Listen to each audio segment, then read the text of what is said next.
My husband's female boss called during our family dinner saying, "I need him tonight." He left immediately. His mother said, "Career comes first." I agreed completely. 3 hours later they both learned what really happened that night. The chicken was still steaming when his phone lit up. I watched Jace's face change as he read the message, his fork halfway to his mouth. Without a word, he stood up, grabbed his jacket from the chair and headed for the door. "Hazel needs me," he announced, already reaching for his keys. No explanation. No apology. Not even a glance back at the dinner table where our family sat frozen in confusion. The front door clicked shut behind him, leaving us staring at his abandoned plate. "Well," his mother said, dabbing her mouth with a napkin, "career comes first." She said it with such certainty, such approval, that I felt something cold settle in my chest.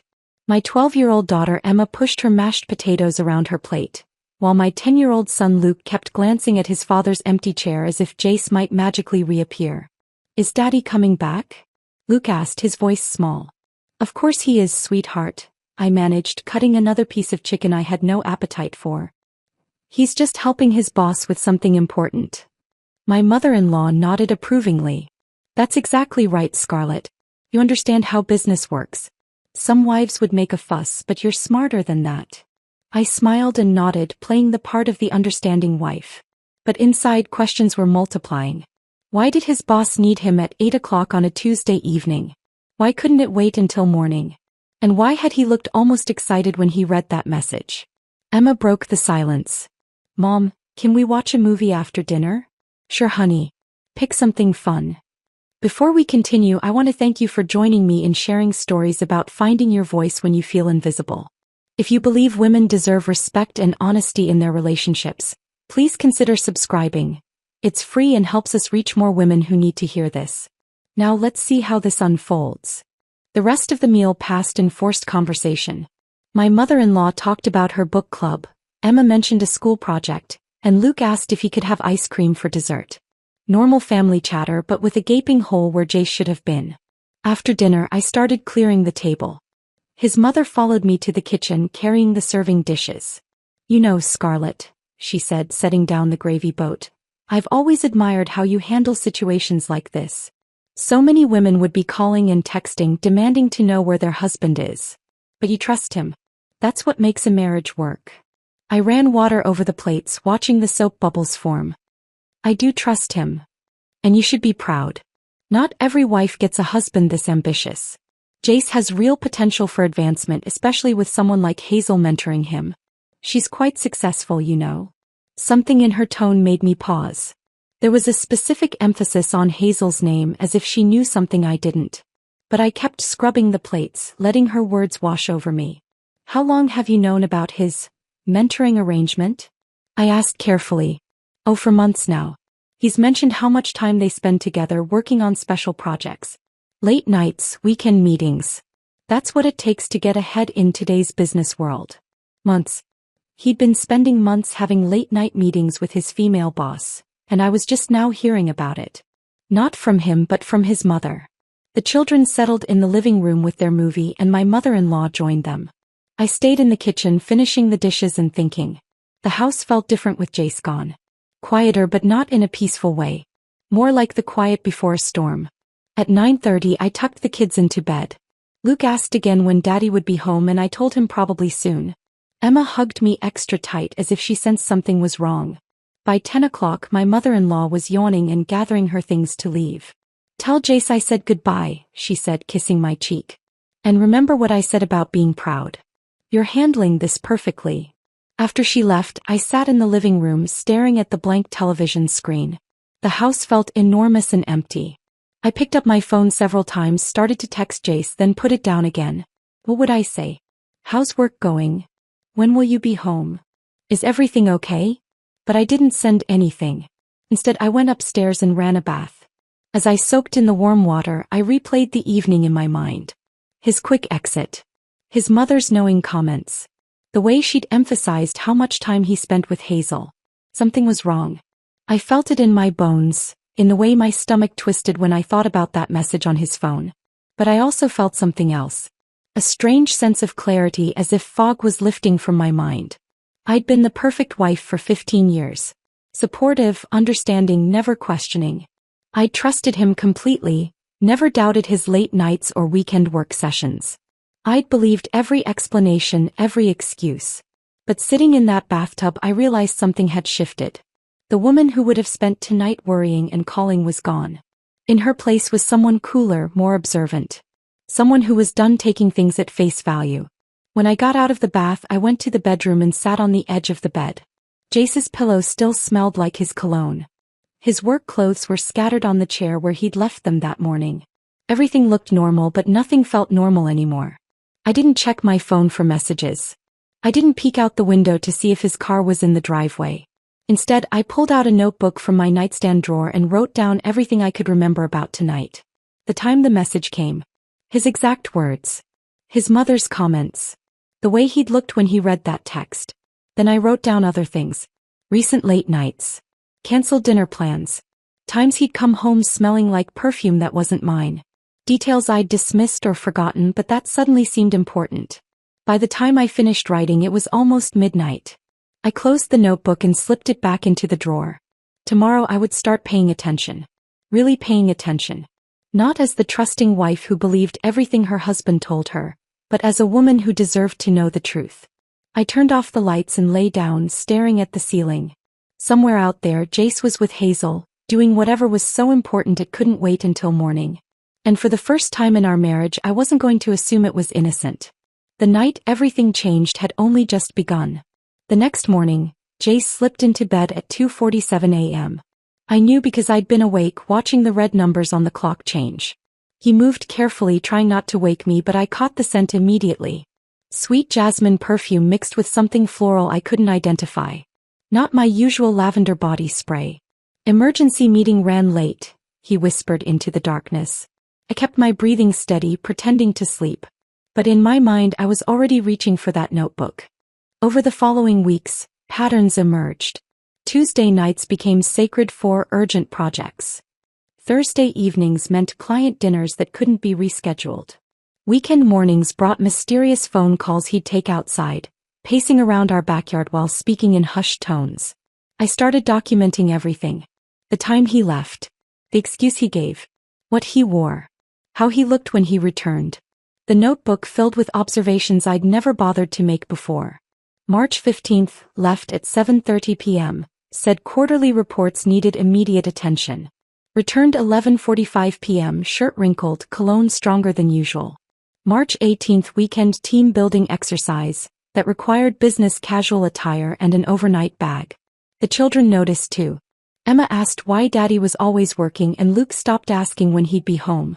They adapted the way children do, but I saw the questions in their eyes during our now frequent solo dinners.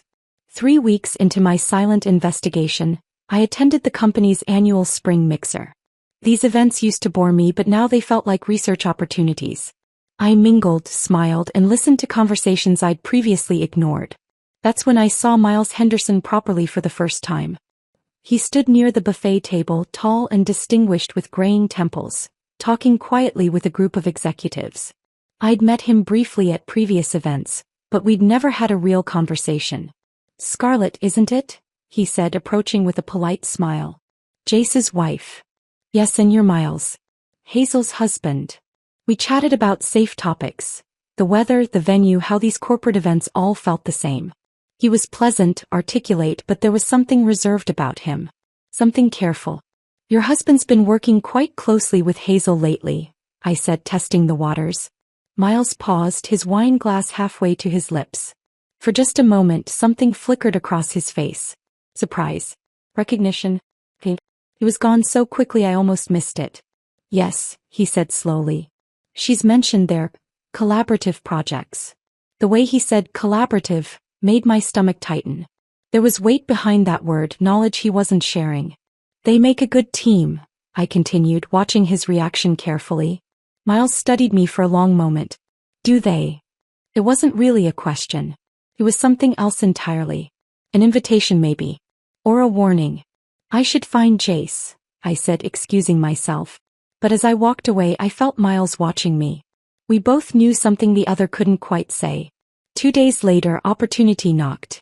Jace had fallen asleep on the couch after another late night. His laptop still open beside him. Usually he was obsessive about closing it, but exhaustion had made him careless. My hands trembled as I lifted the screen. Gmail was open, logged into his account. I'd never snooped before, never felt the need to.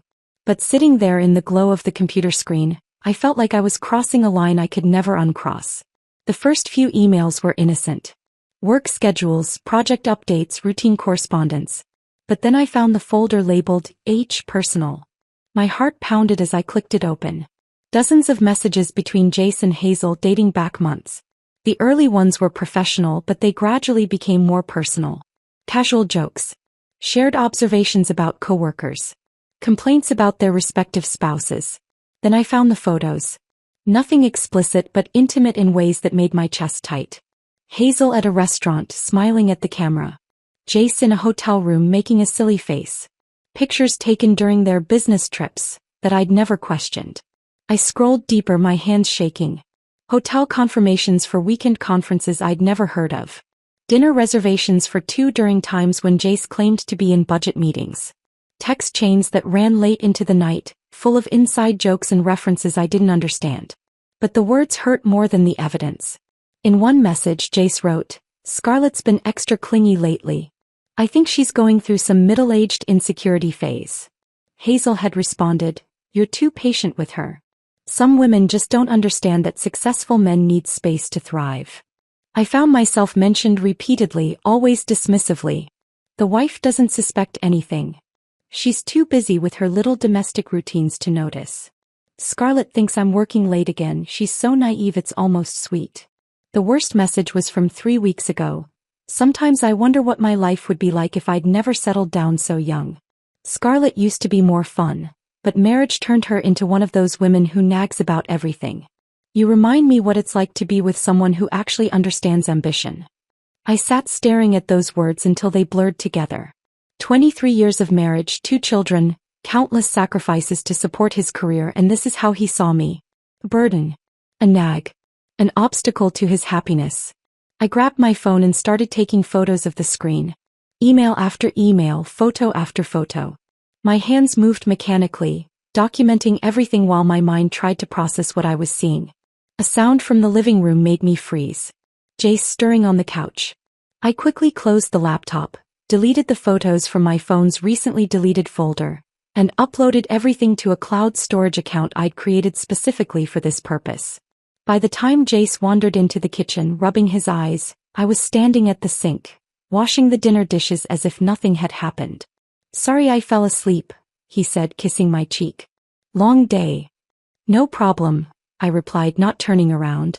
"There's leftover chicken in the fridge if you're hungry." He made himself a sandwich while I finished cleaning. We moved around each other in the kitchen like we had thousands of times before, but everything felt different now. Every casual touch, every mundane comment, every shared glance carried the weight of what I'd discovered. "I'll probably have another late night tomorrow," he said, taking a bite of his sandwich. "Hazel wants to review the quarterly projections." "Of course she does," I said quietly. He looked at me strangely. "You okay? You seem distant." I turned to face him, studying his expression. Was there guilt there? Concern? Or just the mild irritation of a man who'd been caught off guard by his wife's tone? "I'm fine," I said, forcing a smile. "Just tired." But I wasn't fine. I was something else entirely. I was awake. Alert. And for the first time in years I was seeing my husband clearly.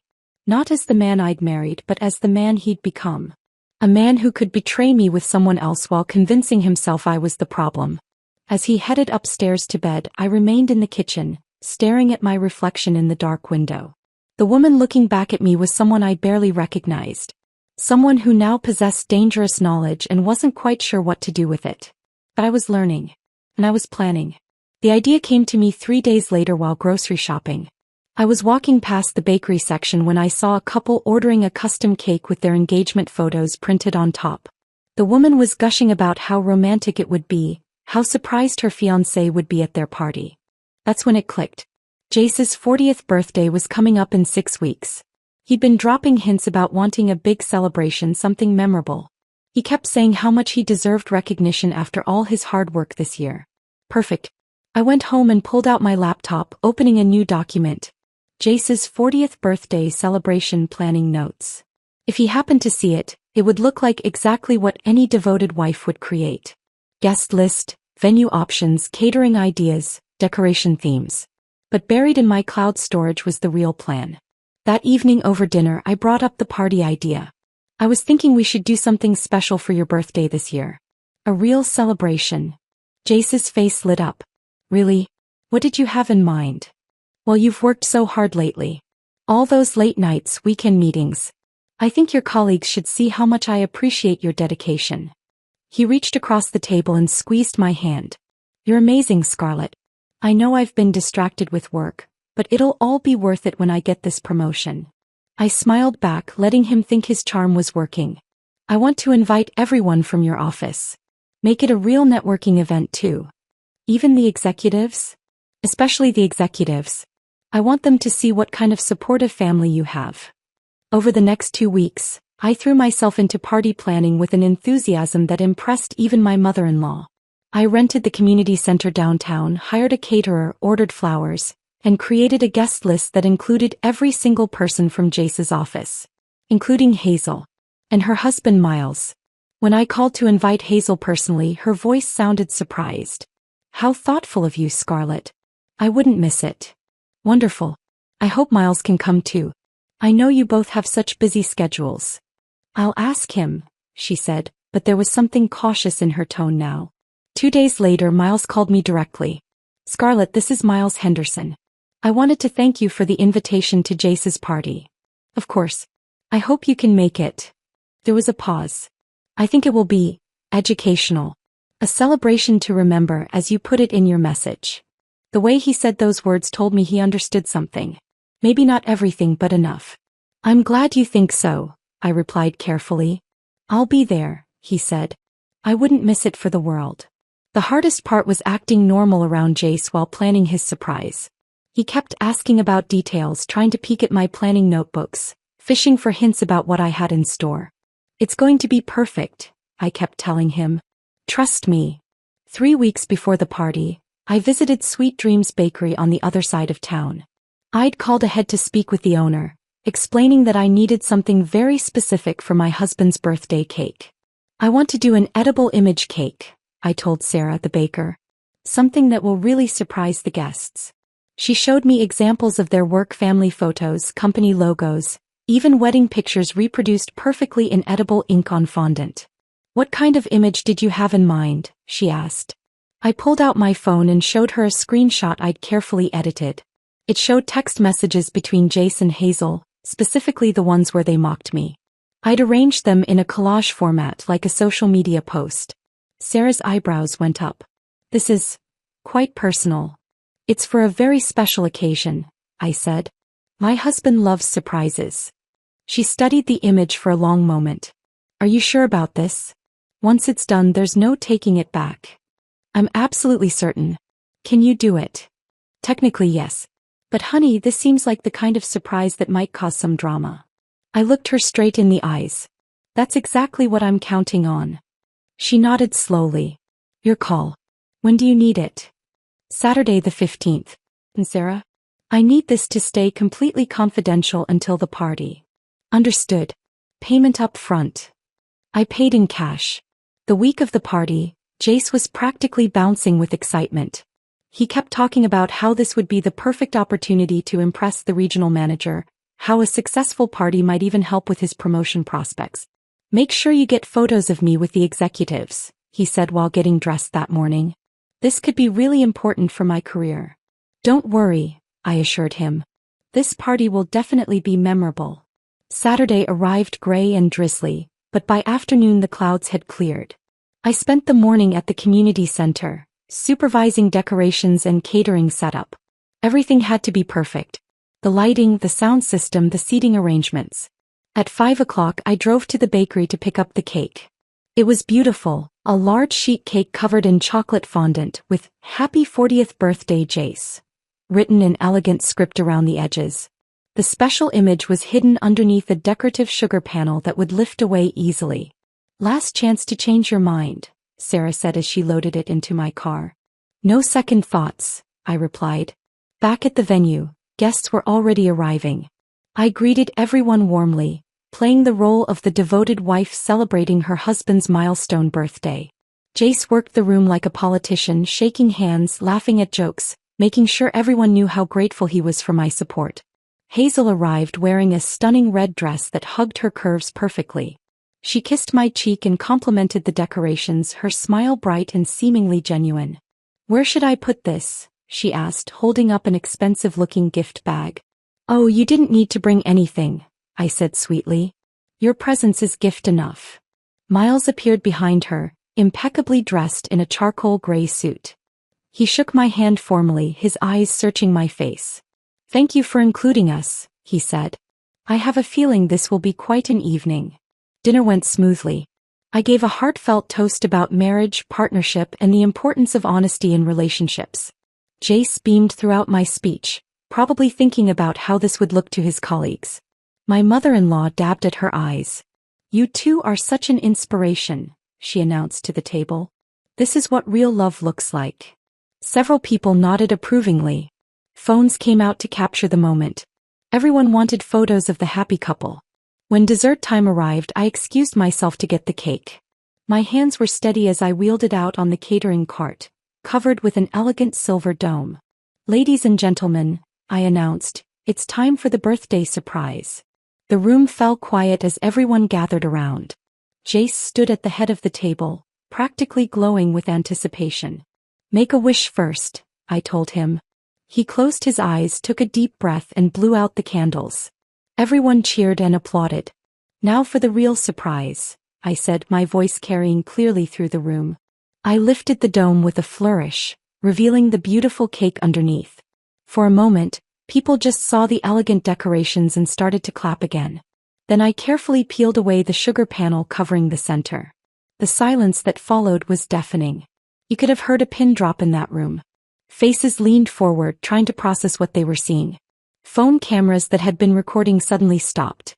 There, in perfect edible clarity, were Jace's own words staring back at him from the center of his birthday cake. Jace's face went white as he read his own words staring back at him from the cake. For a heartbeat, nobody moved. Then he lunged forward, his hands scrambling to cover the image. "This is fake," he said, his voice cracking. "Someone doctored these messages." But Mrs. Patterson from accounting was already holding up her phone, the flash bright in the dimmed room. Then David from marketing raised his. Then another. And another.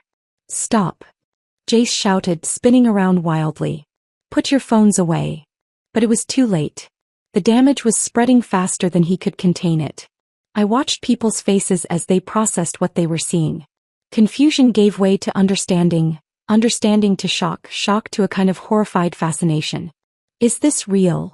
whispered Jennifer from HR, squinting at the cake. "Is that Hazel Morrison?" asked Tom from sales, pointing at the name clearly visible in the message thread. Hazel had gone statue still beside the dessert table. Her face was pale beneath her makeup, her red lips slightly parted in what might have been shock or might have been preparation for denial. But Miles was watching her with an expression I'd never seen before. Not angry. Not hurt. Calculating. Like he was seeing her clearly for the first time and filing away information for later use. "Miles," Hazel said quietly, reaching for his arm. "This isn't what it looks like." He stepped away from her touch without breaking eye contact. "Isn't it?" The two words carried the weight of years. Years of late nights she'd explained away. Years of business trips that made no sense. Years of him being the understanding husband while she built her career on other foundations entirely. "We should go," Hazel said, her voice getting higher. "We can talk about this at home." Miles looked around the room, taking in the faces staring at them, the phones still recording, the mess of chocolate cake and devastating truth spread across the white tablecloth. "Yes," he said finally. "I think we should." He turned and walked toward the exit, not waiting to see if she would follow. His stride was measured, controlled, but there was something deadly in the set of his shoulders.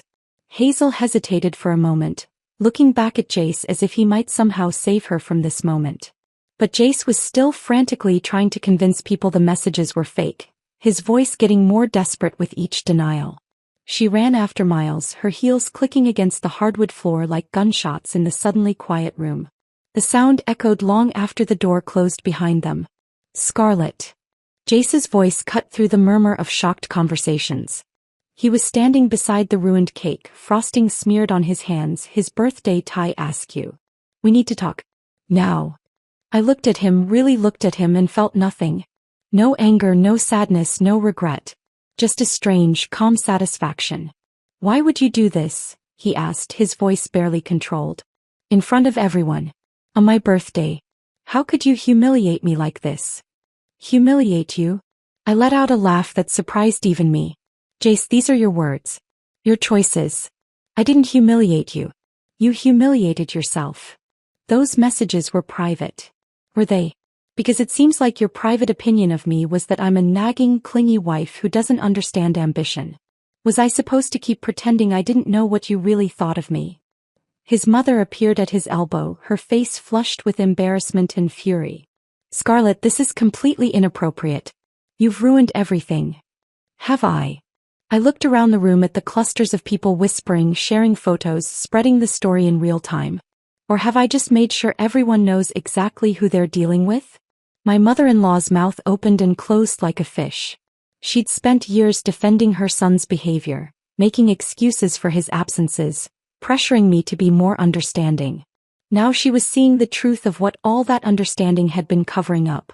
Because you made me invisible, I said to Jace, my voice steady and clear. This is me showing up. I walked away before he could respond, collecting my purse from the gift table and heading for the exit. Behind me I could hear him calling my name, but I didn't turn around. In the parking lot, I sat in my car for a moment, watching through the windows as the party continued to disintegrate. People were leaving in clusters, their heads bent together in animated conversation.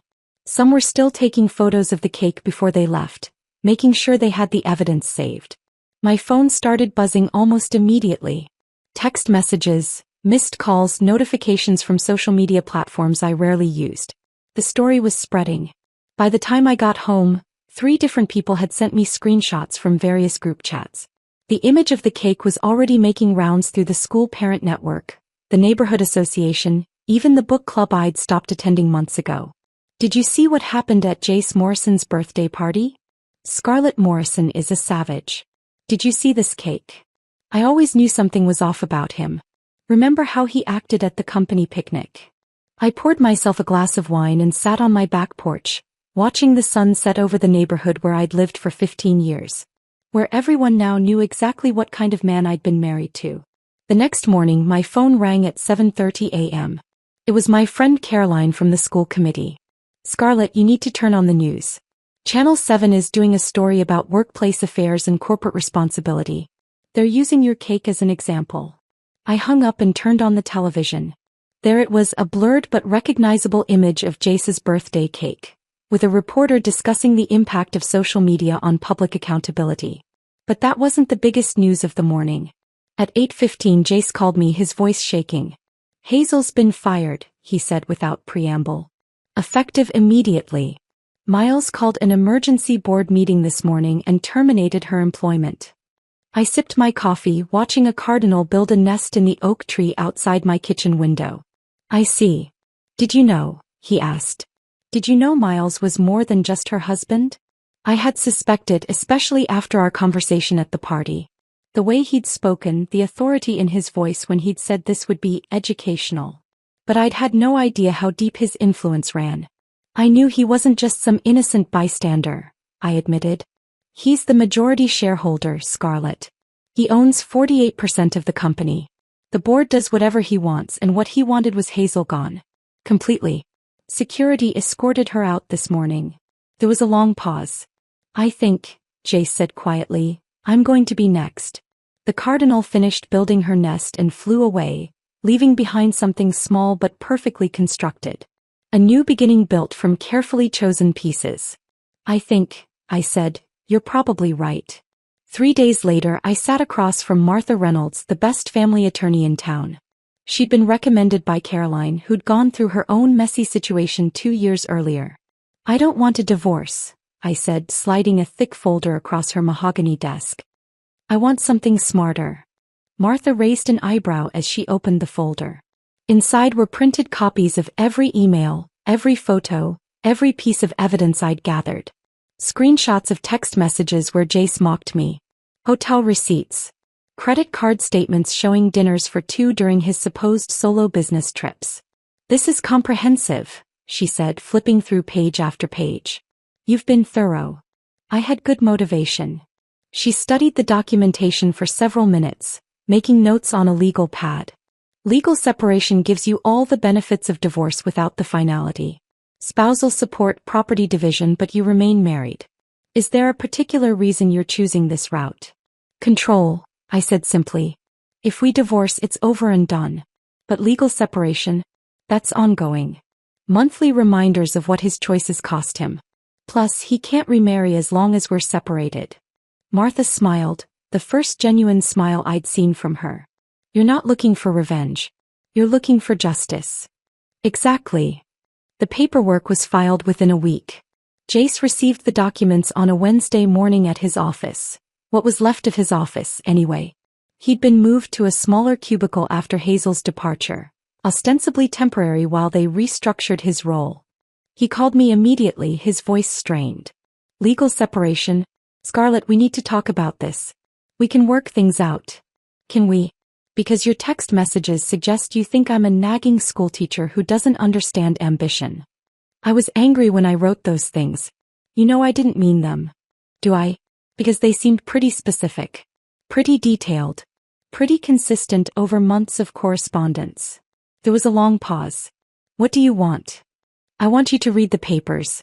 I want you to understand that actions have consequences. And I want you to sign them. He hung up without saying goodbye. That evening his mother called. I'd been expecting it. Scarlett, dear, surely we can work this out without involving lawyers and courts. Think of the children. I am thinking of the children.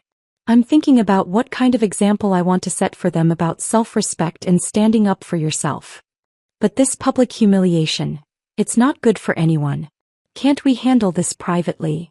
Like we handled Jace's affair privately? Like we handled his disrespect privately? I tried private. Private got me mocked in text messages. I could mediate, she offered desperately. We could all sit down together, hash this out like family. I laughed, remembering her words from that first dinner. You know what you told me that night? When Jace left us sitting at the dinner table. You said career comes first. I was just dash. You were just supporting your son's decision to prioritize work over family. Well, guess what? I finally agree with you. Career does come first. And this separation? This is my career move. The line went quiet. I'll be in touch about pickup arrangements for the children, I said and hung up. Meanwhile, I was rediscovering who I used to be. Wednesday evenings found me at the library for book club, discussing novels I actually had opinions about. Saturday mornings were for coffee with friends I'd neglected during years of accommodating Jace's schedule. You look different, said Rebecca, a friend from the kids' soccer league. Lighter somehow. I feel different. Like I can breathe again. Are you dating? Asked Lynn, always direct.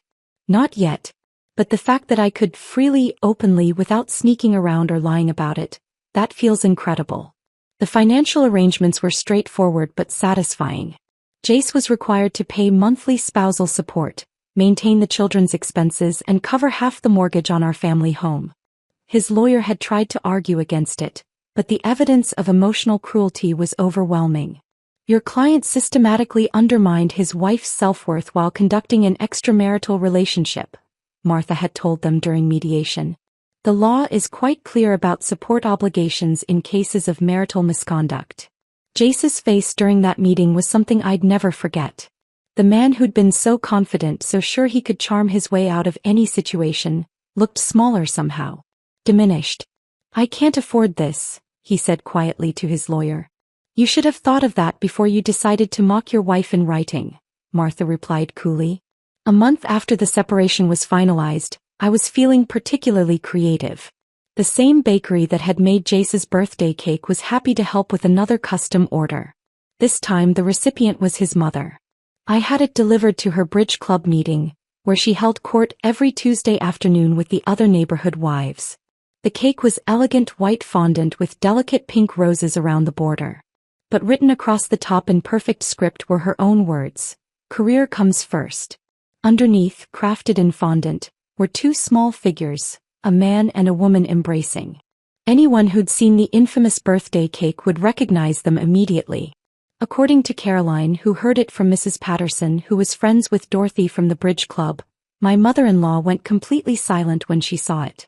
She excused herself from the meeting and didn't return. She never called to thank me for the cake. In fact, she never called me again at all. That Thursday, I received an unexpected message on LinkedIn. It was from a woman named Angela, someone I didn't recognize. "Hi Scarlett.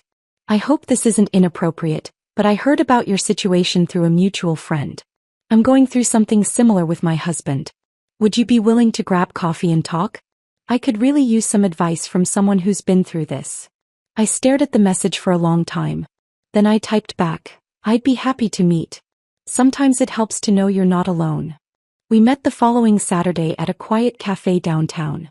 Angela was younger than me, probably early 30s, with tired eyes and the kind of forced smile I recognized from my own mirror. "I found emails," she said after we'd ordered coffee, "between my husband and his secretary. I confronted him and he made me feel crazy. Said I was being paranoid and jealous. But you know what you saw."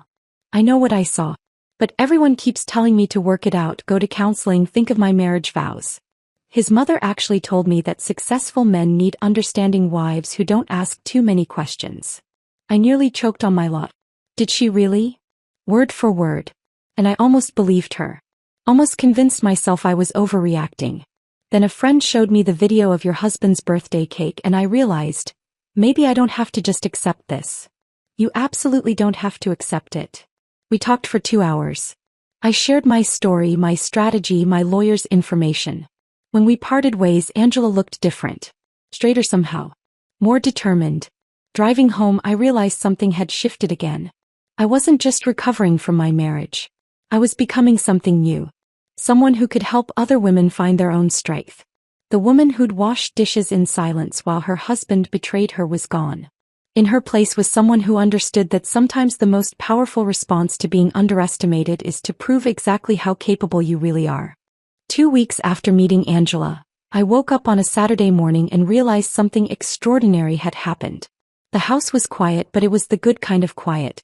Peaceful instead of tense. My children were still asleep and sunlight was streaming through the kitchen windows as I made coffee. For the first time in years, I wasn't waiting for the other shoe to drop. Emma wandered downstairs an hour later, her hair messy from sleep, and actually smiled when she saw me reading at the kitchen table. "What's for breakfast, Mom?" "Whatever you want," I said and meant it. We used to plan meals around Jace's schedule, his preferences, his dietary restrictions for whatever fitness phase he was going through. Now breakfast could be pancakes at 10 in the morning just because we felt like it. Luke joined us, still in his pajamas, and we spent the morning cooking together and talking about everything and nothing. They told me about school projects I'd missed because I'd been too distracted by marriage problems. They shared jokes they'd been afraid to tell because the house had felt too heavy for laughter. "Mom," Emma said while flipping a pancake, "you seem happier." "I am happier." "Good," Luke said, stealing a piece of bacon. "You laugh more now." That afternoon I pulled out a journal I'd abandoned years ago. The last entry was from before Emma was born, back when I still believed my thoughts were worth recording. I started writing again, not about Jace or the separation but about who I was becoming. The email from Miles arrived on a Tuesday evening. I almost deleted it without reading, assuming it was spam, but something about the subject line, "Thank you," made me pause. "Scarlett, I hope this message finds you well. I wanted to reach out because I owe you an apology and an explanation. I suspected Hazel was having an affair for months, but I chose to look the other way. I told myself I didn't have proof, that I was being paranoid, that successful marriages required trust. The truth is, I was afraid of what I'd find if I looked too closely. Your cake forced me to stop pretending. It gave me the courage to finally act on what I'd known deep down. Hazel and I are divorcing. She's moved out and honestly the house feels more like home than it has in years. I don't know if what you did was revenge or justice or just the right thing at the right time. But it freed both of us from relationships built on lies. I wanted you to know that and to thank you. We're not friends, we barely know each other. But we share something now. A strange, quiet respect for someone willing to tell the truth when it mattered. I hope you're finding peace in whatever comes next. Miles. I read the email 3 times before responding. Miles, thank you for sharing that. It takes courage to face the truth even when someone else forces you to see it. I hope you're finding your way to something better too. Scarlett. A month later, Angela called me with an update. She'd filed for separation using Martha's information, and her husband was scrambling to save his reputation. But more importantly, she'd found other women in similar situations and wanted to know if I'd be willing to meet with them. I keep thinking about what you said, she told me. About how we don't have to just accept being treated badly. These women need to hear that. That's how the workshop started. 5 women in my living room on a Thursday evening, sharing stories and strategies over coffee and homemade cookies. I wasn't trying to build a business. I was just trying to help women who felt as lost as I'd once felt. But word spread. One woman told her sister. Another mentioned it to her coworker. Within 2 months, I had a waiting list of women wanting to attend what one participant called my empowerment sessions. You should make this official, suggested Dr. Patricia Wells, a therapist who'd started referring clients to my workshops. What you're doing is valuable. These women are finding their voices again. I started small. Registered as a life coaching business. Created a simple website. Charged enough to cover expenses but kept it affordable. The sessions grew from my living room to a rented space at the community center, then to weekend retreats where women could really dig into rebuilding their sense of self-worth. The reviews started appearing online without me asking for them. Scarlett helped me realize I wasn't crazy for feeling disrespected. I learned that wanting honesty in my marriage wasn't asking too much. For the first time in years, I feel like I matter. 6 months after the infamous birthday cake, I ran into Jace at the grocery store. I was in the produce section picking out apples for a client meeting when I saw him near the deli counter. He looked thinner, tired in a way that makeup couldn't hide. His clothes were wrinkled and he needed a haircut. He saw me at the same moment and froze. For a second I thought he might pretend he hadn't noticed me, but then he walked over. Scarlett. His voice was careful, like he was afraid of saying the wrong thing. Jace. Look good. Happy. Thank you. He shifted uncomfortably, clearly wanting to say more but not knowing how. The kids seem to be adjusting well. They are. They're actually thriving. That's good. That's what matters. There was an awkward pause. 6 months ago, I would have filled it with questions about how he was doing, whether he needed anything, if there was some way to make this easier for everyone. Now I just waited. I heard about your business, he said finally. The coaching thing. It's going well. Good for you. Really? He looked like he wanted to say something else, maybe an apology or an explanation, but the words didn't come. I nodded politely. I should get going. Take care of yourself, Jace. I walked away without looking back. No dramatic confrontation, no tears, no anger. Just a woman who had moved on, having a brief, civil conversation with someone who used to matter. That evening I updated my journal. Saw Jace today. Felt nothing but mild concern for his well-being, the way you might feel about a neighbor going through a rough patch. I think that's what closure actually looks like, not a big emotional scene, but simply not being affected anymore. Looking back, I realized I'd learned something important about revenge. The most satisfying kind isn't loud or destructive. It's not about breaking things or making scenes. Sometimes the most powerful response to being underestimated is to prove exactly how strong you really are. I didn't break dishes or scream or key his car. I didn't spread gossip or try to turn people against him. I just served the truth, presented it beautifully, and let the consequences speak for themselves. In the end, I didn't just get even. I got free. I got better. I got a life that was actually worth living. And sometimes when I'm helping another woman find her voice, I think about that cake. How something as simple as frosting and fondant became the moment everything changed. Not just for me, but for everyone who needed to see that actions have consequences, that truth matters, and that sometimes the sweetest revenge is simply refusing to stay silent anymore.